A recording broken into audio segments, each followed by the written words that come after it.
Okay, good evening. എല്ലാവരും lockdown ആയതുകൊണ്ട് നമ്മളിപ്പോൾ പഠനമൊക്കെ ഈ പ്ലാറ്റ്ഫോമുകളിലേക്ക് മാറ്റിയിരിക്കുകയാണ്. അപ്പോൾ എല്ലാവരും വിക്ടേഴ്സ് ചാനലിലെ ക്ലാസ്സുകൾ വളരെ കൃത്യമായിട്ട് ഫോളോ ചെയ്യുന്നുണ്ടെന്നാണ് വിചാരിക്കുന്നത്. അപ്പോൾ നമ്മൾ അതിന് അനുബന്ധമായിട്ട് കുറച്ച് കാര്യങ്ങൾ ഇവിടെ ചർച്ച ചെയ്യാം. നമ്മൾ ഇന്ന് ചർച്ച ചെയ്യുന്നത് 10ാം ക്ലാസ്സിലെ കെമിസ്ട്രി ടെക്സ്റ്റ് ബുക്കിലെ ഒന്നാമത്തെ ചാപ്റ്ററായിട്ടുള്ള പീരിയോഡിക് ടേബിളും ഇലക്ട്രോൺ വിന്യാസവും എന്നുള്ള ചാപ്റ്ററാണ്.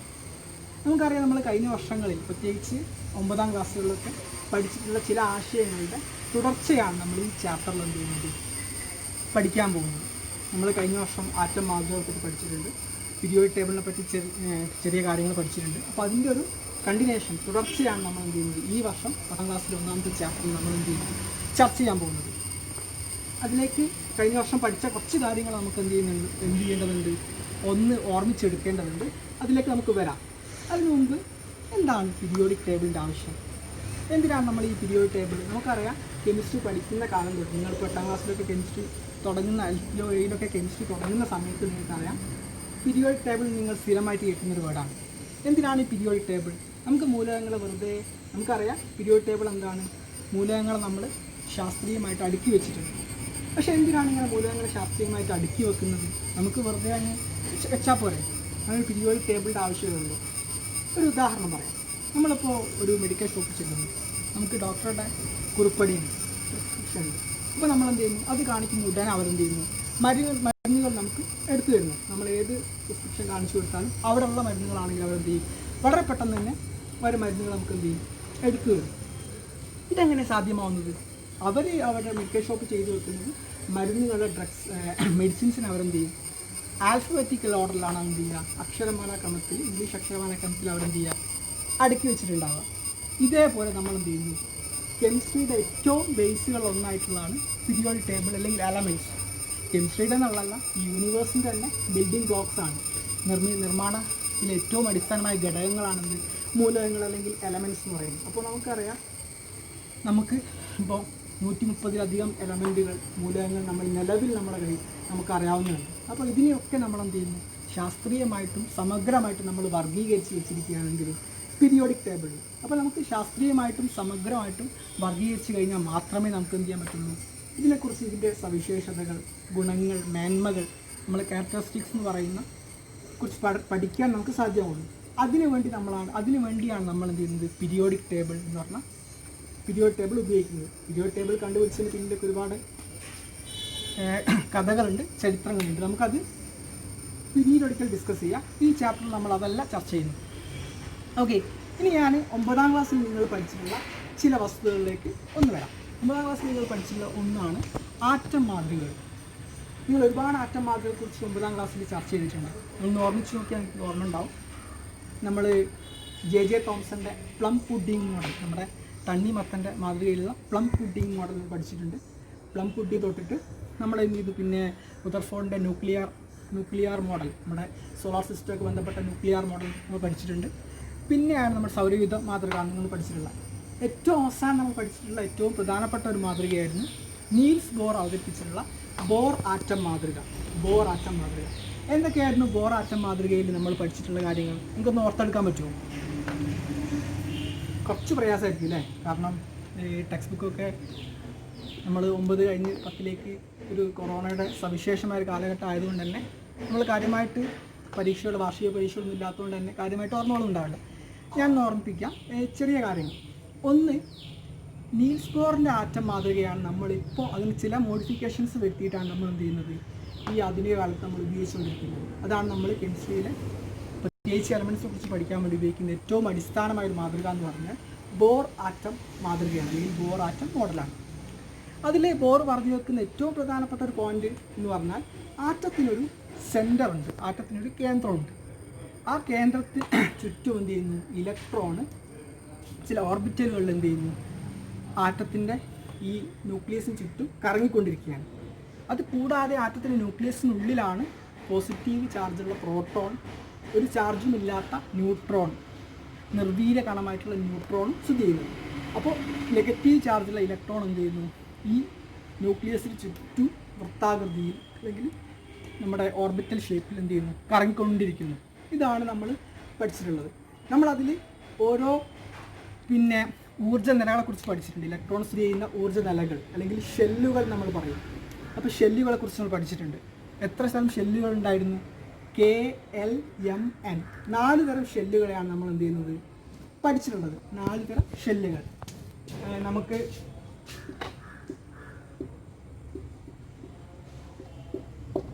KLMN ഇത്തരം ഷെല്ലുകളെയാണ് നിങ്ങൾ പഠിച്ചിട്ടുള്ളത്. KLMN. ഓക്കെ, ഇത് എന്ന് പറഞ്ഞു കഴിഞ്ഞാൽ ഇലക്ട്രോൺ സ്ഥിതി ചെയ്യുന്ന ഊർജ്ജ നിലകളാണ്. ഇത്രയും കാര്യങ്ങളാണ് നിങ്ങൾ 9th ബോർ ആറ്റം മാതൃകയിൽ പഠിച്ചിട്ടുള്ളത്. നിങ്ങൾ എങ്ങനെയാണ്, നിങ്ങൾക്ക് കൂടാതെ ഒരു കാര്യം കൂടെ അറിയാം, ഇതിൽ ഓരോ ഷെല്ലിലും ഓരോ ഊർജ്ജ നിലയിലും എത്ര ഇലക്ട്രോണുകൾ ഉൾക്കൊള്ളും, ഇതിൽ ഉൾക്കൊള്ളുന്ന ഇലക്ട്രോണുകളുടെ എണ്ണം നിങ്ങൾ പഠിച്ചിട്ടുണ്ട്. അതിൻ്റെ ഇക്വേഷൻ നിങ്ങൾ പഠിച്ചിരുന്നു. ആ ഇക്വേഷൻ ഞാൻ ഒന്ന് ഓർമ്മപ്പെടുത്താം. 2n² എന്നാണ് ആ ഇക്വേഷൻ. 2n² എന്നാണ്. ഇവിടെ 2 എന്ന് പറഞ്ഞാൽ 2 ഒരു കോൺസ്റ്റന്റ് ആണ്, സംഖ്യ നമുക്കറിയാം. n എന്ന് പറഞ്ഞാൽ ഊർജ്ജ നില, എത്രാമത്തെ ഊർജ്ജ നിലയാണ് എന്നുള്ളതാണ്. ഇപ്പോൾ K എന്ന് പറഞ്ഞാൽ 1ാമത്തെ ഊർജ്ജ നിലയാണ്, L എന്ന് പറഞ്ഞാൽ 2ാമത്തെ ഊർജ്ജ നിലയാണ്, M എന്ന് പറഞ്ഞാൽ 3ാമത്തെ ഊർജ്ജ നിലയാണ്, N എന്ന് പറഞ്ഞാൽ 4ാമത്തെ ഊർജ്ജ നിലയാണ്, 4th എനർജി ലെവൽ. അപ്പോൾ നമുക്ക് അങ്ങനെയാണെങ്കിൽ K ഷെല്ലിൽ എത്ര ഇലക്ട്രോൺ കിട്ടും? 2 ഇൻറ്റു നമുക്ക് K ഷെല്ലിൽ എത്ര ഇലക്ട്രോൺ കിട്ടും? 2 ഇൻറ്റു K എന്ന് പറഞ്ഞാൽ നമ്മൾ പറഞ്ഞു 1ാമത്തെ എനർജി ലെവലാണ്. അപ്പോൾ നമ്മൾ 1². അപ്പോൾ 2. Kയിൽ നമുക്ക് മാക്സിമം കൊള്ളിക്കാൻ പറ്റിയ ഇലക്ട്രോൺ എന്ന് പറഞ്ഞാൽ 2 ഇലക്ട്രോണാണ്. മാക്സിമം നമുക്ക് കൊള്ളിക്കാൻ പറ്റിയ ഇലക്ട്രോൺ എന്ന് പറഞ്ഞാൽ 2 ഇലക്ട്രോണാണ്. ഇനി നമുക്ക് Lൽ നമുക്കറിയാം 2 ഇൻറ്റു L എന്ന് പറഞ്ഞാൽ 2ാമത്തെ ഊർജ്ജ നിലയാണ്. അപ്പോൾ N എന്ന് പറഞ്ഞാൽ അവിടെ എത്രയാണ്? 2 ആണ്. കാരണം L 2ാമത്തേതായതുകൊണ്ട്. അപ്പോൾ 2² എത്രയാണ്? 4 അല്ലേ? 4. ഇപ്പോൾ 4 × 2 8 ആണ്. ഓക്കെ, 8 ആണ്. ഇനി നമ്മൾ M ആണ്. M എന്ന് പറഞ്ഞാൽ നമുക്കറിയാം 3ാമത്തെ ഊർജ്ജ നിലയാണ്. അപ്പോൾ 2 × 3² അല്ലേ? 3². 3² എത്രയാണ്? 9 ആണ്. അപ്പോൾ നമുക്ക് എത്ര കിട്ടും? 2 × 9 എന്ന് പറഞ്ഞാൽ 18. ഓക്കെ, ഇനി നമ്മൾ N ആണ്. അപ്പോൾ നമുക്ക് N ആണ്. നമ്മൾ 2 ഇൻറ്റു 4². അപ്പോൾ നമുക്ക് 4² എന്ന് പറഞ്ഞാൽ 16 ആണ്. 60 × 3 32. അപ്പോൾ നമുക്ക് 2, 8, 18, 32. ഇതാണ് KLMN എന്ന് പറഞ്ഞിട്ടുള്ള 4 ഷെല്ലുകളിലും കൊള്ളുന്ന ഇലക്ട്രോണിൻ്റെ മാക്സിമം എണ്ണം. നിങ്ങൾ പഠിച്ചിട്ടുള്ളതാണ്, കഴിഞ്ഞ വർഷം നിങ്ങൾ പഠിച്ചിട്ടുള്ള ഒരു കാര്യമാണ്. അപ്പോൾ നമുക്ക് കഴിഞ്ഞ വർഷം പഠിച്ചിട്ടുള്ള ഒരു കാര്യമാണ്. ഇനി നമ്മൾ പഠിക്കാൻ പോകുന്ന ആശയമാണ് സബ്ഷെൽ എന്നുള്ള ആശയം. നമ്മൾ പറഞ്ഞു KLMN ഇതാണെന്ത്? ഷെല്ലുകൾ. ഈ ഷെല്ലുകളിൽ ഉൾക്കൊള്ളുന്ന മാക്സിമം നമ്പർ ഓഫ് ഇലക്ട്രോൺ, പരമാവധി ഇലക്ട്രോണുകളുടെ എണ്ണമാണ് നമ്മൾ പറഞ്ഞ് 2, 8, 18, 32. നമുക്ക് 2n² എന്ന് പറഞ്ഞ ഇക്വേഷൻ ഉപയോഗിച്ച് എന്ത് ചെയ്യാൻ പറ്റും? എത്രത്തോളം ഇലക്ട്രോണുകൾ കൊള്ളും എന്നുള്ളത് നമുക്ക് കാൽക്കുലേറ്റ് ചെയ്യാൻ പറ്റും. ഓക്കെ, ഇനി നമ്മൾ ഈ വർഷം പുതിയ കുറച്ച് കൺസെപ്റ്റുകൾ പഠിക്കുകയാണ്. നമ്മൾ ഇതുവരെ ഇലക്ട്രോണുകൾ ഉൾക്കൊള്ളിച്ചിരുന്നത് ഷെല്ലുകളായിരുന്നു ഇലക്ട്രോൺ ഉൾക്കൊള്ളിച്ചിരുന്നത്. KLMN എന്നീ 4 ഷെല്ലുകളായിരുന്നു. പക്ഷേ നമ്മളിപ്പോൾ ഉപയോഗിക്കുന്ന കൺസെപ്റ്റ് ഷെല്ലുകളല്ല. ഷെല്ലുകൾക്കുള്ളിൽ വേറെ ചില ഷെല്ലുകളുണ്ട്. അതിൽ പറയുന്ന പേരാണ് സബ്ഷെൽ എന്ന് പറഞ്ഞാൽ ഷെല്ലുകൾക്കുള്ളിൽ തന്നെ ഇലക്ട്രോൺ കാണപ്പെടുന്ന ഊർജ്ജ നിലകളുണ്ട്. ഉപ ഊർജ്ജ നിലകൾ അല്ലെങ്കിൽ സബ്ഷെൽ എന്ന് പറയും. ഉപ ഊർജ്ജ നിലകൾ അല്ലെങ്കിൽ സബ്ഷെൽ. ഈ സബ്ഷെല്ലുകളിലാണ് യഥാർത്ഥത്തിൽ ഇലക്ട്രോണിൻ്റെ കാണപ്പെടാൻ ഏറ്റവും കൂടുതൽ സാധ്യതയുള്ളത്. അപ്പോൾ നിങ്ങൾക്ക് ചെറിയൊരു കൺഫ്യൂഷൻ ഉണ്ടാകാനുള്ള സാധ്യതയുണ്ട്. അപ്പോൾ കൺഫ്യൂഷൻ്റെ ആവശ്യമൊന്നുമില്ല. ഞാനൊരു ഉദാഹരണം പറയാം. നമ്മൾ താമസിക്കുന്ന എവിടെയാണ്? നോർമലി നമ്മൾ താമസിക്കുന്നത് നമ്മളെ വീടുകളിലായിരിക്കും അല്ലേ? നമ്മൾ പറയും ഞാൻ എൻ്റെ വീട്ടിലാണ് താമസിക്കുന്നത്, വീടുന്ന സ്ഥലത്താണ്. യഥാർത്ഥത്തിൽ നമ്മൾ വീട്ടിലാണ് താമസിക്കുന്നത്. പക്ഷേ വീടിനുള്ളിൽ എന്തുണ്ടാവും? നിരവധി റൂമുകളുണ്ടാവും. നമ്മൾ കിടക്കുന്നതും നമ്മൾ പെരുമാറുന്നതും മറ്റ് കാര്യങ്ങൾ ചെയ്യുന്നതൊക്കെ എന്തായിരിക്കും? നമ്മുടെ വീടുകൾക്കുള്ളിലെ മുറികൾക്കുള്ളിൽ, റൂമുകൾക്കുള്ളിലായിരിക്കും അല്ലേ? ആണ്. അപ്പോൾ ഇതേപോലെ തന്നെയാണ് ആറ്റത്തിനുള്ളിൽ എന്തുണ്ട്? ഷെല്ലുകളുണ്ട്. ആ ഷെല്ലുകൾക്കുള്ളിലുള്ള നിരവധി സബ് ഷെല്ലുകളുണ്ട്. ആ സബ് ഷെല്ലുകൾക്കുള്ളിലാണ് എന്ത് ചെയ്യുന്നത്? ഇലക്ട്രോൺ ഉൾക്കൊള്ളുന്നത്. നമുക്ക് ആറ്റത്തിൽ ഷെല്ലിലാണ് ഇലക്ട്രോൺ കൊള്ളുന്നത് പറയാം. പക്ഷേ ഓരോ ഷെല്ലിനുള്ളിൽ എന്തുണ്ട്? സബ് ഷെല്ലുകളുണ്ട്. ആ സബ് ഷെല്ലാണ് എന്ത് ചെയ്യുന്നത്? ഇലക്ട്രോണിന് യഥാർത്ഥത്തിൽ വിന്യസിച്ചിരിക്കുന്ന അല്ലെങ്കിൽ ഇലക്ട്രോൺ ഏറ്റവും കൂടുതൽ കാണാൻ സാധ്യതയുള്ളത്. അപ്പോൾ എത്ര തരം സബ് ഷെല്ലുകളുണ്ട്? സബ് ഷെൽ എന്നുള്ള ഐഡിയ ക്ലിയർ ആയില്ലേ? ഈ എത്ര തരം സബ് ഷെല്ലുകളുണ്ട്? 4 തരം സബ് ഷെല്ലുകളുള്ളത്. 4 ഏതൊക്കെയാണെന്ന് അറിയണ്ടേ? S sub shell, P sub shell, D sub shell, F sub shell. ഏതൊക്കെയാണ്? S sub shell, P sub shell, D sub shell, F sub shell. ഈ 4 സബ് ഷെല്ലുകളാണുള്ളത്. എസ്, പി, ഡി, എഫ് ഈ 4 sub ഷെല്ലുകളാണ് ഉള്ളത്. Okay, അപ്പോൾ S sub shell, P sub shell, D sub shell, F sub shell ഈ 4 sub ഷെല്ലുകളാണുള്ളത്. അപ്പോൾ നമ്മൾ S എന്ന് പറഞ്ഞു കഴിഞ്ഞാൽ ഈ 4 വേർഡുകളും ഇതിപ്പോൾ എസ് എന്ന് പേര് വരാൻ കാരണം സ്ഫിയർ എന്നുള്ള വാക്കിൻ്റെ ആദ്യാക്ഷരം അതാണ് എസ്. രണ്ടാമത്തത് പി എന്ന് പറഞ്ഞാൽ പെർഫെക്റ്റ് എന്നുള്ള ഒരു വേർഡ്, അതിൽ നിന്നാണ് പി വന്നിട്ടുള്ളത്. ഇനി ഡി എന്നുള്ള വന്നിട്ടുള്ളത് ഡിഫ്യൂഷൻ എന്നുള്ള ഒരു വേർഡിൽ നിന്നാണ് ഡി വന്നിട്ടുള്ളത്. എഫ് എന്ന് പറഞ്ഞാൽ ഫണ്ടമെൻ്റൽ വേർഡിൻ്റെ ഫസ്റ്റ് അക്ഷരമായിട്ടുള്ള അവിടെ നിന്നാണ് എഫ് വന്നിട്ടുള്ളത്. ഓക്കെ, ഇതൊക്കെ എന്താണെന്ന് നിങ്ങളിങ്ങനെ വിചാരിക്കുന്നുണ്ടാവും. ഇത് കുറച്ചുകൂടെ ആയിരിക്കും നിങ്ങൾ ഉയർന്ന ക്ലാസ്സുകളിൽ ഹയർ ക്ലാസ്സുകളിൽ നിങ്ങൾ പഠിക്കും. ഇത് കുറച്ചുകൂടെ ക്വാണ്ടം മെക്കാനിക്കൽ മോഡൽ ബന്ധപ്പെട്ടാണ് നിങ്ങൾക്ക് പഠിക്കാനേ ഇല്ല. മാത്രമല്ല നമുക്ക് ഈ ലെവലിൽ ഡിസ്കസ് ചെയ്യാൻ അല്ലെങ്കിൽ കൂടുതൽ കാര്യങ്ങൾ നിങ്ങൾക്ക് +1 ഇതേപോലത്തെ ഒരു ചാപ്റ്റർ വരുന്നുണ്ട്. 3ാമത്തെ ചാപ്റ്റർ ഉണ്ട്, periodic classification and electronic configuration ഒരു ചാപ്റ്റർ ഉണ്ട്. അത് നിങ്ങൾക്ക് ഇതിനെക്കുറിച്ച് ചെറിയൊരു ഇൻട്രൊഡക്ഷൻ കിട്ടും. ഇപ്പോൾ നമുക്കൊന്നും ആവശ്യമില്ല. ഇപ്പോൾ നിങ്ങൾക്ക് എസ് എന്ന് പറഞ്ഞാൽ സ്ഫിയർ എന്നുള്ള വേർഡിൽ നിന്ന് വന്നതാണ്, പി എന്ന് പറഞ്ഞാൽ പെർഫെക്റ്റ് എന്ന് വന്നതാണ്, ഡി എന്ന് പറഞ്ഞാൽ ഡിഫ്യൂഷൻ എന്ന് വന്നതാണ്, എഫ് എന്ന് പറഞ്ഞാൽ ഫണ്ടമെൻ്റൽ എന്ന വേർഡിൽ നിന്ന് വന്നതാണ്. നമുക്ക് മനസ്സിലാക്കിയാണ്. ഇനി 4 സബ് ഷെല്ലുകൾ പറഞ്ഞു. ഇനി എസ് സബ് ഷെല്ലിൽ എത്ര ഇനി നമ്മൾ പറഞ്ഞു KLMN എന്നുള്ളതാണ് നമ്മുടെ ഷെല്ലുകൾ. ആ KLMNകളിൽ എസ്, പി, ഡി, എഫ് എന്നുള്ള സബ് ഷെല്ലുകളാണ് എന്ത് ചെയ്യുന്നത്? അതിലാണ് ഇലക്ട്രോൺ എന്ത് ചെയ്യുന്നത്? ഉൾക്കൊള്ളുന്നത്. ഇനി നമുക്കറിയാം എസ് സബ് ഷെല്ലിൽ മാക്സിമം എത്ര ഇലക്ട്രോൺ കൊള്ളും? എസ് സബ് ഷെല്ലിൽ മാക്സിമം എത്ര ഇലക്ട്രോൺ കൊള്ളും? അതാണ് നമ്മൾ അടുത്തായിട്ട് നോക്കാൻ പോകുന്നത്. അത് 4 സബ് ഷെല്ലുകൾ പറഞ്ഞു. ഇതിൽ 4ലും ഇലക്ട്രോണിൻ്റെ എണ്ണം ഒരുപോലെയാണ് ഇലക്ട്രോൺ കൊള്ളുക, അതെല്ലാം വ്യത്യസ്തമായിട്ടാണ്. നിങ്ങൾ ഷെല്ലുകളിൽ വ്യത്യസ്തം നമ്മൾ പറഞ്ഞിട്ടുണ്ട്. അപ്പോൾ നമുക്ക് എസ് സബ് ഷെല്ലിൽ കൊള്ളുന്ന മാക്സിമം ഇലക്ട്രോൺ എണ്ണം 2ആണ്. എസ്സിൽ മാക്സിമം കൊള്ളുന്ന ഇലക്ട്രോൺ എണ്ണം 2ആണ്. അപ്പോൾ എസ് സബ് ഷെല്ലും കെയും തമ്മിൽ എന്തോ ഒരു ബന്ധമുണ്ട് അല്ലേ? ഞാനത് പറയാം, ഇതിലേക്ക് വരാം. ഇനി അടുത്തത് പി സബ് ഷെല്ലാണ്. പി സബ് ഷെല്ലിൽ നമുക്ക് കൊള്ളുന്ന ഇലക്ട്രോണുകളുടെ എണ്ണം 6ആണ്. മാക്സിമം 6 ഇലക്ട്രോൺ അവിടെ കൊള്ളും. പി സബ് ഷെല്ലിൽ കൊള്ളും മാക്സിമം 6 ഇലക്ട്രോൺ.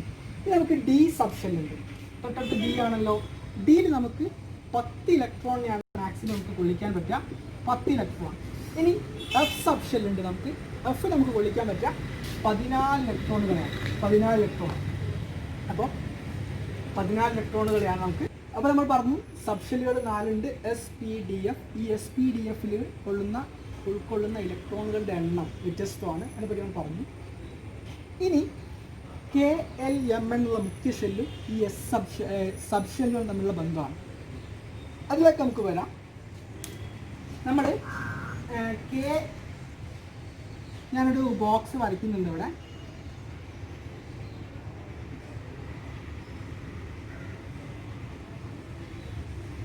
ഓക്കെ, KLMN എന്നുള്ള ഷെല്ലും ഈ എസ്, പി, ഡി, എഫ് എന്നുള്ള സബ് ഷെല്ലും തമ്മിൽ ഏതൊക്കെ സബ് ഷെല്ലുകളാണ് ഏതൊക്കെ ഷെല്ലുകൾ ഇൻവോൾവ് ആകുന്നുണ്ടെന്ന് നമുക്ക് നോക്കാം. ഫസ്റ്റ് നമ്മൾ കെ ആണ് നമ്മുടെ ആദ്യത്തെ ഷെല്ല്. കെയിൽ നമുക്കറിയാം മാക്സിമം ഇലക്ട്രോൺ എത്രയാണ്? 2 ഇലക്ട്രോൺ എന്തുള്ളൂ നമുക്ക് കൊള്ളിക്കാൻ പറ്റുള്ളൂ മാക്സിമം. അപ്പോൾ 2 ഇലക്ട്രോൺ നമുക്കറിയാം. നമുക്ക് 2 ഇലക്ട്രോൺ കൊള്ളിക്കാൻ പറ്റിയ സബ് ഷെൽ എന്ന് പറഞ്ഞാൽ എസ് ആണ്. അപ്പോൾ നമുക്ക് കെയിൽ നമുക്ക് എസ് സബ് ഷെല്ല് മാത്രമേ ഉണ്ടാവുള്ളൂ. ഓക്കെ, ഇനി നമുക്ക് എല്ലാണ്. എല്ലിൽ നമുക്കറിയാം എല്ലിലെ മാക്സിമം ഇലക്ട്രോൺ നമുക്കറിയാം 8 ആണ്. അപ്പോൾ ഏതൊക്കെ പറ്റും? എസ്സും പിയും അല്ലേ? കാരണം എസ്സിൽ 2 ഇലക്ട്രോൺ കൊള്ളിക്കാൻ പറ്റും, പിയിൽ നമുക്ക് 6 ഇലക്ട്രോൺ കൊള്ളിക്കാൻ പറ്റും. അപ്പോൾ നമുക്ക് എസ്, പി. ഇനി നമുക്ക് എം സബ് ഷെൽ നമുക്കറിയാം. എമ്മിൽ 18 ഇലക്ട്രോൺ ഉള്ളൂ എന്ന് പറഞ്ഞാൽ 18 ഇലക്ട്രോൺ കൊള്ളിക്കാൻ പറ്റും. ഇപ്പോൾ നമുക്ക് പറയാം ഒരു എസ്സും ഒരു പി, എസ്, പി, ഡി. നമുക്ക് എസ്, പി, ഡി ഇവ 3 എന്തിൽ പറ്റും? കെ സബ് ഷെല്ലിൽ പറ്റും. അപ്പോൾ എസ്,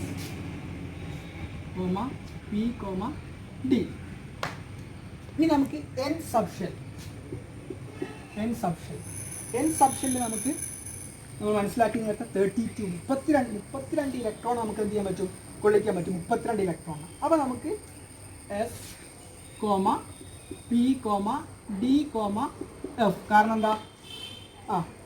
2 6 10 14 32. കറക്റ്റ് അല്ലേ? അപ്പോൾ ഇതാണ് ഏതൊക്കെ ഷെല്ലിൽ ഏതൊക്കെ സബ് ഷെല്ലിൽ ഇൻവോൾവ് ആണ്, ഏതൊക്കെ ഉൾക്കൊള്ളിട്ട്. അപ്പോൾ കെ സബ് ഷെൽ എന്ന് പറഞ്ഞതിൽ കെയിൽ നമുക്ക് എസ് മാത്രമേ ഉണ്ടാവുള്ളൂ. നമുക്ക് എൽ സബ് ഷെൽ എടുത്താൽ നമുക്കതിൽ എസ്സും ഉണ്ടാവും, ഒരു പിയും ഉണ്ടാവും. നമ്മൾ എം സബ് ഷെൽ എടുത്താൽ അവിടെ എസ്സും ഉണ്ടാവും, പി ഉണ്ടാവും, ഡി ഉണ്ടാവും. ഇനി നമുക്ക് എൻ സബ് ഷെൽ, എന്നിൽ നമുക്ക് എസ് ഉണ്ടാവും, പി ഉണ്ടാവും, ഡി ഉണ്ടാവും, എഫ് ഉണ്ടാവും.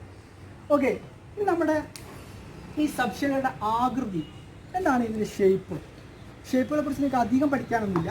കാരണം അത് ഞാൻ നേരത്തെ പറഞ്ഞു, ഇതൊരു ക്വാണ്ടം മെക്കാനിക്കൽ മോഡലാണ്. നിങ്ങൾ ഹയർ ക്ലാസ്സിലേ പഠിക്കുള്ളൂ. നിങ്ങൾ പ്ലസ് 1 കുറച്ച് കാര്യങ്ങളെക്കുറിച്ച് പഠിക്കും, പിന്നെ നിങ്ങൾ കെമിസ്ട്രി ഹയർ ക്ലാസ്സിൽ മാത്രമേ പഠിക്കുള്ളൂ. അപ്പോൾ നമുക്ക് ചെറിയൊരു മോഡൽ നമ്മൾ പറഞ്ഞു.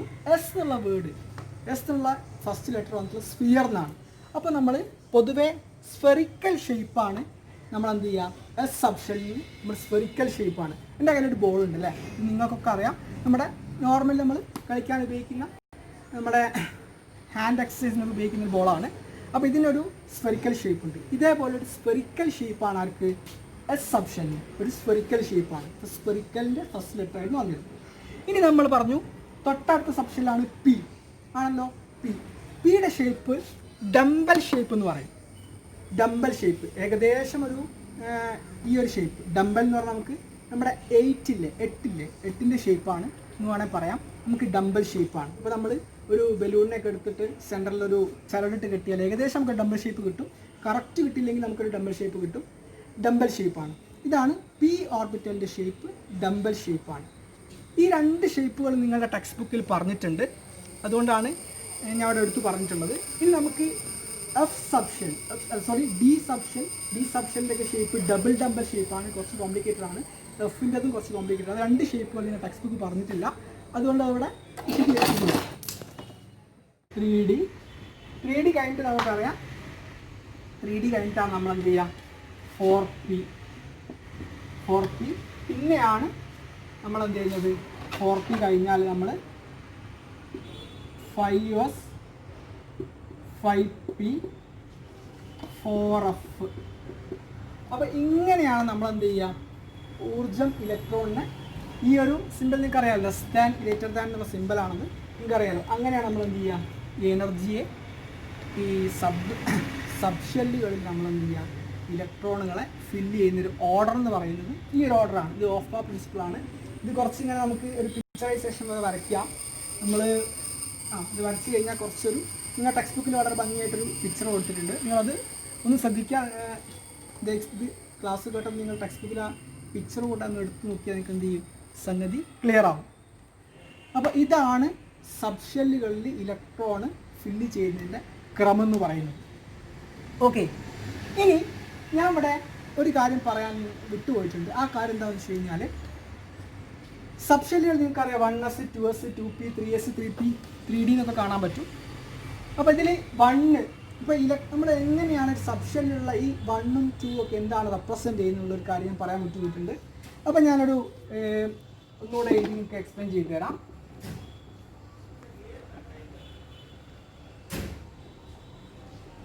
ഓക്കെ, നമ്മൾ ഒരു ഉദാഹരണം എടുക്കാം. Hydrogen electron. ഹൈഡ്രജൻ നമുക്കറിയാം, ഹൈഡ്രജൻ അറ്റോമിക് നമ്പർ എത്രയാണ്, 1 ആണ് അല്ലേ. അപ്പോൾ നമുക്ക് ഹൈഡ്രജൻ അറ്റോമിക് നമ്പർ 1 ആണ്. അപ്പോൾ ആൾക്ക് കെ ഷെല്ലിൽ മാത്രമേ ഇലക്ട്രോൺ ഉണ്ടാവുള്ളൂ അല്ലേ. വേറെ എന്താണ്, ഒരു ഇലക്ട്രോൺ മാത്രമേ ഉള്ളൂ. അപ്പോൾ നമുക്ക് എങ്ങനെ എഴുതാം, ഹൈഡ്രജൻ ഇലക്ട്രോണിക് കോൺഫിഗറേഷൻ നമുക്ക് 1s1 ആണ് നമ്മൾ എന്ത് ചെയ്യുക, ഹൈഡ്രജൻ ഇലക്ട്രോണിക് കോൺഫിഗറേഷൻ ചെയ്യുക. ഇങ്ങനെ ഈ 1s1 എഴുതുന്നത് ഈ ഫസ്റ്റ് 1 എന്ന് പറയുന്നത് ഷെൽ നമ്പറാണ്. ഷെൽ നമ്പർ ഏത് ഷെല്ലാണ്, കെ ഷെല്ലാണ്. കെ ഷെല്ലിനെയാണ് നമ്മൾ 1 എന്ന് റെപ്രസെൻറ്റ് ചെയ്യുക, നിങ്ങൾക്ക് അറിയാമത് കെ ഷെൽ. ഇനി എസ് എന്ന് പറയുന്നത് ലെറ്റർ, ഏതാണോ സബ് ഷെൽ, ആ സബ് ഷെല്ലിനെ റെപ്രസെൻറ്റ് ചെയ്യുന്ന ലെറ്ററാണ് എസ്. നമുക്കറിയാം SPDF ആണ് സബ് ഷെല്ലുകൾ. ഇനി മുകളിലൊരു 1 കാണുന്നുണ്ട് അല്ലേ, ഒരു നമ്പർ കാണുന്നുണ്ട്. ഈ മുകളിലുള്ള നമ്പർ എന്ന് പറഞ്ഞു കഴിഞ്ഞാൽ ഈ നമ്പർ ഇലക്ട്രോണിൻ്റെ എണ്ണത്തെയാണ് സൂചിപ്പിക്കുന്നത്, എത്ര ഇലക്ട്രോൺ ആണ്. ഇപ്പോൾ 1s1 എന്ന് പറഞ്ഞു കഴിഞ്ഞാൽ ഒന്നാമത്തെ ഷെല്ലിലെ എസ് സബ് ഷെല്ലിൽ ഒരു ഇലക്ട്രോൺ ഉണ്ട്. ഒരു ഇലക്ട്രോൺ ഉണ്ട്. എസ്സിൽ നമുക്കറിയാം മാക്സിമം 2 ഇലക്ട്രോണേ കൊള്ളുള്ളൂ. അപ്പോൾ 1s1ഉം 1s2 വരെ നമുക്ക് എഴുതാൻ പറ്റുള്ളൂ. ഇനി നമുക്ക് ഹീലിയം എടുത്താൽ ഇതേ അവസ്ഥ ഉണ്ടാവും. നമ്മൾ ഹീലിയം നമുക്കറിയാം, ഹീലിയത്തിൻ്റെ അറ്റോമിക് നമ്പർ എത്രയാണ്? 2 നമുക്കറിയാം. ഹീലിയത്തിൻ്റെ അറ്റോമിക് നമ്പർ 2. അപ്പോൾ നമുക്ക് 2 നമുക്ക് എങ്ങനെ എഴുതാം? കെ ഷെല്ല് തന്നെയാണ് ഉണ്ടാവുക. അപ്പോൾ നമുക്ക് 1s2 എന്ന് എഴുതാം. കാരണം എന്താ? ഈ 1 എന്ന് പറഞ്ഞാൽ ഒന്നാമത്തെ ഷെല്ല്, അതിലെ എസ് സബ് ഷെല്ലിൽ 2 ഇലക്ട്രോൺ അടങ്ങിയിട്ടുണ്ട്. ഇതാണ് 1s2 എന്ന് പറയുന്നത്. ക്ലിയർ ആയല്ലോ? അപ്പോൾ ഇതിലെ ഈ നമ്പർ എന്തിനാണ് സൂചിപ്പിക്കുന്നത്? ഫസ്റ്റ് നമ്പർ സൂചിപ്പിക്കുന്നത് ഷെൽ നമ്പറിനെയാണ്. രണ്ടാമത്തത് ഈ ഓർബിറ്റലിൻ്റെ മുകളിലേക്ക് റേസ് 2 എന്ന് പറയുന്ന നമ്പർ സൂചിപ്പിക്കുന്നത് അതിലടങ്ങിയിട്ടുള്ള ഇലക്ട്രോണുകളുടെ എണ്ണമാണ്. ക്ലിയർ അല്ലേ? ഓക്കെ. ഇനി നമുക്ക് ഈ ഒരു ഓർഡർ വെച്ചിട്ട് നമുക്ക് എന്ത് ചെയ്യാൻ പറ്റും? വിവിധ ഇലക്ട്രോണുകളെ വിവിധ മൂലകങ്ങളുടെ ഇലക്ട്രോണിക് വിന്യാസം എഴുതാൻ പറ്റും. അപ്പോൾ ഞാനിപ്പോൾ ഹൈഡ്രജനും ഹീലിയവും എഴുതി. ഇനി ഞാൻ ഒന്നും കൂടെ കാണിച്ചു തരാം. ബാക്കി നിങ്ങൾ എന്ത് ചെയ്യുക? ടെക്സ്റ്റ് ബുക്ക് ഒന്ന് റെഫർ ചെയ്യുക. നിങ്ങൾ സ്വയം എഴുതാൻ ശ്രമിച്ചു നോക്കാം. ഓക്കെ. നമ്മളിനി അടുത്ത എഴുതാൻ പോകുന്നത് കാർബണെയാണ്. കാർബണിൻ്റെ അറ്റോമിക് നമ്പർ എത്രയാണെന്ന് അറിയാം? 6 അല്ലേ? കാർബണിൻ്റെ അറ്റോമിക് നമ്പർ നമുക്കറിയാം. കാർബൺ അറ്റോമിക് നമ്പർ 6 ആണല്ലോ. അപ്പോൾ നമ്മൾ ഷെൽ ഇലക്ട്രോണിക് കോൺഫിഗറേഷൻ സാധാരണ നമ്മൾ എഴുതുമ്പോൾ KL എന്നാണ് എഴുതുക. പക്ഷെ നമുക്കിവിടെ വേണ്ടത് സബ് ഷെൽ ഇലക്ട്രോണിക് കോൺഫിഗറേഷൻ മാത്രമാണ്. കാർബൺ അറ്റോമിക് നമ്പർ എന്ന് പറഞ്ഞാൽ 6. അപ്പോൾ നമുക്ക് എങ്ങനെ എഴുതാം? 1s2. കാരണം 1s സബ് ഷെല്ലിൽ 2 ഇലക്ട്രോൺ ഉണ്ട്. അപ്പോൾ നമുക്ക് ഈ 2,4 നമുക്ക് എന്ത് ചെയ്യാൻ പറ്റും? ഇത് എഴുതാൻ പറ്റും. അപ്പോൾ 1s2. ഇനി നമുക്ക് ഒന്നാമത്തെ ഷെല്ല് കഴിഞ്ഞ് രണ്ടാമത്തെ ഷെല്ല് നമുക്ക് എഴുതാം. 2s. രണ്ടാമത്തെ ഷെല്ലിൽ 2s ഉണ്ട്, 2p ഉണ്ട്. അപ്പോൾ ഒന്നാമത്തെ ഷെല്ലിൽ എസ് സബ് ഷെല്ലിൽ 2 ഇലക്ട്രോൺ ഉണ്ട്. 2. നമുക്ക് രണ്ടാമത്തെ ഷെല്ലിൽ എസ് സബ് ഷെല്ലിൽ നമുക്ക് എത്ര കൊടുക്കാം? 2 ഇലക്ട്രോൺ. കാരണം മാക്സിമം 2 ഇലക്ട്രോണേ കൊള്ളുള്ളൂ. അപ്പോൾ 4 ഇനി 6 ഇലക്ട്രോണേ കാർബൺ ഉള്ളൂ. അപ്പോൾ പിയിൽ എത്ര ഉണ്ടാവുള്ളൂ? 2 ഇലക്ട്രോൺ ഉണ്ടാവുള്ളൂ. അപ്പോൾ കാർബൺ ഇലക്ട്രോണിക് കോൺഫിഗറേഷൻ എന്താണ് വരിക? 1s2, 2s2, 2p2. ഇങ്ങനെയാണ് നമ്മൾ എന്ത് ചെയ്യുക? വിവിധ മൂലകങ്ങളുടെ ഇലക്ട്രോണിക് കോൺഫിഗറേഷൻ അല്ലെങ്കിൽ subshell electronic configuration, subshell electron വിന്യാസം നമ്മൾ ഇങ്ങനെയാണ് എഴുതുക. ക്ലിയർ അല്ലേ? നമുക്ക് നമ്മൾ ഇന്ന് വരെ ഡിസ്കവർ ആയിട്ടുള്ള ഏത് മൂലകങ്ങളുടെയും എലമെൻറ്റിൻ്റെയും സബ്ഷെൽ ഇലക്ട്രോണിക് കോൺഫിഗറേഷൻ നമുക്ക് എഴുതാൻ പറ്റും. ഇനി നമ്മൾ യൂസ് ചെയ്യുന്നത് സബ്ഷെൽ ഇലക്ട്രോണിക് കോൺഫിഗറേഷൻ. നേരത്തെ പറഞ്ഞു കഴിഞ്ഞു, നമ്മൾ യൂസ് ചെയ്യുന്നത് സബ്ഷെൽ ഇലക്ട്രോണിക് കോൺഫിഗറേഷനാണ്. അപ്പോൾ നമ്മളിപ്പോൾ ഉപയോഗിക്കുന്ന സബ്ഷെൽ ഇലക്ട്രോണിക് കോൺഫിഗറേഷനാണ്. ഇത് വളരെ പ്രധാനപ്പെട്ടാണ്. നിങ്ങളുടെ ഏത് ക്വസ്റ്റ്യൻ പേപ്പർ നിങ്ങൾ എടുത്തു നോക്കിയാലും, കഴിഞ്ഞ വർഷങ്ങളിലൊക്കെ ക്വസ്റ്റ്യൻ പേപ്പർ എടുത്തു നോക്കിയാൽ എല്ലാ വർഷവും ചോദിക്കുന്ന ഒരു ചോദ്യം ഈ ഇലക്ട്രോണിക് കോൺഫിഗറേഷൻ വെച്ചായിരിക്കും എപ്പോഴും. കാരണം തെറ്റായ കോൺഫിഗറേഷൻ കൊടുത്തത് ശരിയാക്കാൻ പറയും, അല്ലെങ്കിൽ തന്നിരിക്കുന്ന ശരിയായ ഇലക്ട്രോണിക് കോൺഫിഗറേഷൻ ചോദിക്കും, അല്ലെങ്കിൽ ഏതെങ്കിലും മൂലകം തന്നിട്ട് ഇലക്ട്രോണിക് കോൺഫിഗറേഷൻ എഴുതാൻ പറയും. നമുക്ക് ആദ്യം അറിയേണ്ടത് ഓഫ് പ്രിൻസിപ്പിളാണ്. അപ്പോൾ ഓഫ് പ്രിൻസിപ്പിൾ കൃത്യമായിട്ട് നമ്മൾ എന്ത് ചെയ്യണം? പഠിച്ചു വെക്കണം. പിന്നെ നമ്മൾ ചെയ്യേണ്ട ഒരു കാര്യം കൂടെ ഉണ്ട്. നമ്മുടെ 20 വരെയുള്ള നിർബന്ധമായിട്ടും മൂലകങ്ങളുടെ atomic number, hydrogen, helium, lithium, beryllium, boron, carbon, nitrogen, oxygen, അങ്ങനെ പോയിട്ട് നമ്മൾ എന്ത് ചെയ്യണം? പഠിച്ചു വെക്കണം. കൃത്യമായിട്ട് ഒരു 20 വരെയുള്ള മൂലകങ്ങളുടെ ഓർഡർ, അറ്റോമിക് നമ്പറിൻ്റെ ഓർഡർ നമ്മൾ എന്ത് ചെയ്യണം? പഠിച്ചു വെക്കണം. കാൽസ്യം വരെയാണ്, പൊട്ടാസ്യം, കാൽസ്യമാണ് 20. അപ്പോൾ 20 വരെ കാൽസ്യം വരെയുള്ളെങ്കിലും പഠിച്ചു വെക്കണം. കാരണം എങ്കിൽ മാത്രം നമുക്ക് വളരെ സ്പീഡായിട്ട് എന്ത് ചെയ്യാൻ പറ്റുള്ളൂ? എഴുതാൻ പറ്റുള്ളൂ. ഓക്കെ. ഇന്നത്തെ ക്ലാസ് നമ്മളിവിടെ അവസാനിപ്പിക്കുകയാണ്. നമ്മൾ ഈ ഒരു ചാപ്റ്ററിന് 3 വീഡിയോ ആയിട്ടാണ് ചെയ്യാൻ ഉദ്ദേശിക്കുന്നത്. 3 വീഡിയോ ക്ലാസ് ആയിട്ട് ചെയ്യാൻ ഉദ്ദേശിക്കുന്നത്. അപ്പോൾ ഇന്ന് അത്യാവശ്യം നമ്മൾ പറഞ്ഞിട്ടുള്ള കാര്യങ്ങൾ ഞാനൊന്ന് ബ്രീഫ് ചെയ്യുകയാണ്. ഈ ഒരു പാർട്ട് 1ൽ നമ്മൾ പറയാൻ ഉദ്ദേശിച്ചിട്ടുള്ള കാര്യങ്ങൾ, നമ്മൾ 9ാം ക്ലാസ് പഠിച്ചിട്ടുള്ള ബോർ കൺസെപ്റ്റ്, ബോർ ആറ്റം മോഡലിൽ നിന്ന് ബ്രീഫ് ചെയ്ത് പറഞ്ഞു. ന്യൂക്ലിയസിൻ്റെ കാര്യം, പിന്നെ KLMN മെയിൻ ഷെല്ലുകളുടെ കാര്യം പറഞ്ഞു. രണ്ടാമതായിട്ട് നമ്മൾ സബ്ഷെൽ എന്നുള്ള കൺസെപ്റ്റ് കൊണ്ടുവന്നു. സബ്ഷെൽ ഇലക്ട്രോണുകളെ യഥാർത്ഥത്തിൽ നമ്മൾ ഉൾക്കൊള്ളിക്കുന്നത് സബ്ഷെല്ലുകളിലാണ്. 4 സബ്ഷെല്ലുള്ളത്. SPDF എന്ന 4 സബ്ഷെല്ലുണ്ട്. ആ 4 സബ്ഷെല്ലിനും ഡിഫറെൻറ്റ് കപ്പാസിറ്റിയാണ്. അപ്പോൾ എസ്സിൽ നമുക്ക് 2 ഇലക്ട്രോണാണ് കപ്പാസിറ്റി, പിയിൽ നമുക്ക് 6 ഇലക്ട്രോണാണ്, ഡിയിൽ നമുക്ക് 10 ഇലക്ട്രോണാണ്, എഫിൽ നമുക്ക് 14 ഇലക്ട്രോൺ എന്ത് ചെയ്യാൻ പറ്റും? ഉൾക്കൊള്ളിക്കാൻ പറ്റും. ഇനി നമ്മൾ അടുത്തൊരു കൺസെപ്റ്റ് പറഞ്ഞിരുന്നത് ഈ മെയിൻ ഷെല്ലും സബ് ഷെല്ലും, ഏതൊക്കെ മെയിൻ ഷെല്ല് ഏതൊക്കെ സബ് ഷെല്ല് ഉൾക്കൊള്ളുന്നുണ്ട്. കെയിൽ നമുക്കറിയാം, കെയിൽ ആകെ 2 ഇലക്ട്രോണേ കൊള്ളുള്ളൂ. അപ്പോൾ കെയിൽ എസ് മാത്രമേ ഉണ്ടാവുള്ളൂ. എല്ലിൽ നമ്മൾ പറഞ്ഞു എസ്സും പിയും ഉണ്ടാവും. എമ്മിൽ നമ്മൾ പറഞ്ഞു SPD ഉണ്ടാവും, എൻ എന്ന് പറഞ്ഞതിൽ SPDF ഉണ്ടാവും. ഇനി നമ്മൾ പറഞ്ഞ കാര്യം എന്ന് വെച്ച് കഴിഞ്ഞാൽ ഓഫ് ബാർ പ്രിൻസിപ്പിളാണ്. നമ്മൾ സബ്ഷെല്ലിൽ ഇലക്ട്രോൺ ഫില്ല് ചെയ്യുന്നത് അതിൻ്റെ എനർജി ഊർജ്ജം കൂടി വരുന്ന ലെവലിലാണ്. അപ്പോൾ ഊർജ്ജം കൂടി വരുന്ന ലെവൽ നോർമലി നമ്മൾ എഴുതുന്ന ലെവലല്ല. നമ്മൾ നേരത്തെ പറഞ്ഞു 1s 2s 2p 3s 3p. പിന്നെ നമുക്ക് 3Dയും 4sഉം വരുന്ന സമയത്ത് അത് തമ്മിൽ എന്തുണ്ട്, എനർജിയിൽ വളരെ സ്ലൈറ്റ്ലി ഡിഫറൻസ് എന്നാണ് പറയുക, വളരെ കുറഞ്ഞ വ്യത്യാസമുണ്ട്. പക്ഷേ 4sന് 3Dനേക്കാൾ എനർജി കുറവാണ്. അപ്പോൾ നമ്മൾ 3p കഴിഞ്ഞ ഉടനെ 4sലേക്കാണ് ഇലക്ട്രോൺ കൊള്ളിക്കുക. എന്നിട്ട് നമ്മൾ 3Dയിലേക്ക് പോകുമ്പോൾ പിന്നെ 4sൽ വരും, 4pയിൽ വരും. പിന്നെ 4p വരുന്ന സമയത്ത് പിന്നെയും 5sലാണ് വരിക. കാരണം 4Dക്ക് 5sനേക്കാൾ എനർജി ഉണ്ട്. എന്നാൽ 5sന് 4Dയേക്കാൾ ഊർജ്ജം കുറവാണ്. അപ്പോൾ 5s കഴിഞ്ഞാൽ 5p വരും. പിന്നെ 5p കഴിഞ്ഞാൽ പിന്നെയും 4Dയിലേക്ക് പോകും, പിന്നെ 5Dയിലേക്ക് പോകും, പിന്നെ 4sലേക്ക് പോവുക. അങ്ങനെയാണ് നമ്മൾ എന്ത് ചെയ്യുന്നത്, ഇലക്ട്രോണിനെ നമ്മൾ ഇലക്ട്രോണിനെ ഫില്ല് ചെയ്യുന്നത്. ഇതാണ് ഓഫ് ബാർ പ്രിൻസിപ്പിൾ. ടെക്സ്റ്റ് ബുക്കിൽ നിങ്ങൾക്ക് വളരെ നീറ്റായിട്ടുള്ള പിക്ചർ കാണാൻ പറ്റും.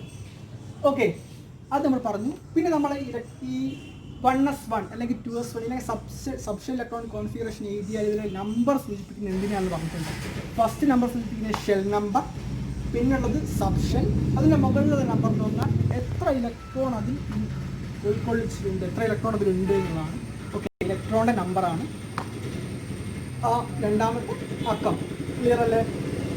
ഇത് നമ്മൾ പറഞ്ഞു നമുക്ക് ഏത് മൂലകത്തിൻ്റെയും അറ്റോമിക് കോൺഫിഗറേഷൻ ഇലക്ട്രോണിക് കോൺഫിഗറേഷൻ നമുക്ക് എന്ത് ചെയ്യാൻ പറ്റും, ഈ സബ്ഷെൽ കോൺഫിഗറേഷൻ ഇലക്ട്രോൺ വിന്യാസം വെച്ച് എഴുതാൻ പറ്റും. അത് നമ്മൾ 1, 2, 3 ഉദാഹരണങ്ങൾ എഴുതി. അപ്പോൾ ഹൈഡ്രജൻ, ഹീലിയം, കാർബൺ വരെ എഴുതി. ഓക്കെ, ഇത്രയും കാര്യങ്ങളാണ് നമ്മൾ ഇന്ന് എന്ത് ചെയ്ത് ക്ലാസ്സിൽ എക്സ്പ്ലെയിൻ ചെയ്തത്. തുടക്കം നിലയിലാണ് നമ്മൾ ഇത്രയും കാര്യങ്ങൾ. ബാക്കി നമുക്ക് ഈ ചാപ്റ്ററിൽ 2 ക്ലാസ്സുകൾ ചാപ്റ്ററിൽ ഉദ്ദേശിക്കുന്നുണ്ട്. അപ്പോൾ നിങ്ങളുടെ അഭിപ്രായങ്ങളും നിങ്ങളുടെ സംശയങ്ങളൊക്കെ നിങ്ങൾക്ക് കമൻ്റായിട്ട് രേഖപ്പെടുത്താം. ഈ ക്ലാസ്സിനെ കുറിച്ച് നിങ്ങളുടെ ക്ലാസ് മനസ്സിലായില്ലെങ്കിൽ അങ്ങനെ, മനസ്സിലായിട്ടുണ്ട് അങ്ങനെ, നിങ്ങളുടെ പോസിറ്റീവായിട്ടുള്ളതും വിമർശനാത്മകമായിട്ടുള്ള കമൻറ്റുകളൊക്കെ ഞങ്ങൾ പ്രതീക്ഷിക്കുന്നുണ്ട്. തീർച്ചയായിട്ടും നമുക്ക് ഈ ഒരു വീഡിയോ ക്ലാസ്സുകൾ ഇനി തുടരണമെന്ന് ഞങ്ങൾക്ക് ആഗ്രഹമുണ്ട്. അപ്പോൾ തീർച്ചയായിട്ടും നിങ്ങളുടെ റെസ്പോൺസ് ഞങ്ങൾ പ്രതീക്ഷിക്കുകയാണ്. ഒപ്പം നമ്മൾ എന്ത് ചെയ്യുന്നുണ്ട്, ഇതിൻ്റെ ഒരു പവർ പോയിൻറ്റ് പ്രസൻറ്റേഷൻ അടിയിൽ ഫസ്റ്റ് കമൻറ്റിൽ നമ്മൾ പവർ പോയിൻറ്റ് പ്രസൻറ്റേഷൻ കൊടുക്കും. അതിൽ നമുക്കൊരു ക്ലിയർ കട്ട് നോട്ട് നമ്മൾ പവർ പോയിൻറ്റ് പ്രസൻറ്റേഷൻ്റെ അടിയിൽ കൊടുക്കുന്നുണ്ട്. ഓക്കെ, നിങ്ങൾ ചാനൽ നിങ്ങൾക്ക് ഇഷ്ടപ്പെട്ട് കഴിഞ്ഞാൽ സബ്സ്ക്രൈബ് ചെയ്യാൻ കാര്യം മറക്കരുത്. Okay, thank you.